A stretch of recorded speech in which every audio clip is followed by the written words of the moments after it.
Pakistan बमुकाबला south Africa के तमाम matches आप अपने मोबाइल पे किस तरीके से लाइव देख सकते हैं। आज की इस वीडियो में मैं आपको बताऊंगा कि आप किस तरह से पाकिस्तान बमुकाबला साउथ अफ्रीका के तमाम मैचेस अपने मोबाइल पे लाइव देख सकते हैं।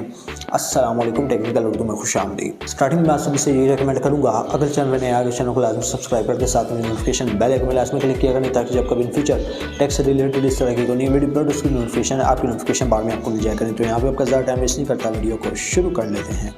दोस्तों, एप्लीकेशन का लिंक मैंने दे दिया है नीचे डिस्क्रिप्शन में, तो अभी जाएं ब्लू लिंक पे क्लिक करके डाउनलोड कर लीजिए एप्लीकेशन, क्योंकि ये बड़ी कमाल की एप्लीकेशन है livetv.net। इस पर तमाम चैनल्स आपको लाइव देखने को मिल जाते हैं। आपकी स्पोर्ट्स के चैनल ही नहीं, यहाँ पे आपको इंटरटेनमेंट से रिलेटेड, न्यूज़ से रिलेटेड, मूवी से रिलेटेड तमाम चैनल यहाँ पे लाइव देखने को मिल जाते हैं। अब आप किस तरह से देख सकते हैं, आपने आना है स्पोर्ट वाले सेक्शन पे, इसके ऊपर क्लिक करना है। क्लिक करने के बाद यहाँ पे आपको काफ़ी स्पोर्ट्स के ऑप्शन गिवन है, ठीक है, पाकिस्तानी इंडियंस, तो आप फिर टीवी स्पोर्ट्स पे बाकायदा लाइव देख सकते हैं पाकिस्तान बमुकाबला साउथ अफ्रीका। एप्लीकेशन का लिंक मैंने नीचे डिस्क्रिप्शन में दे दिया है। आज की इस शॉर्ट वीडियो में बस इतना ही। अब दे मुझे इजाज़त, दुआ में याद रखिएगा। Thanks for watching.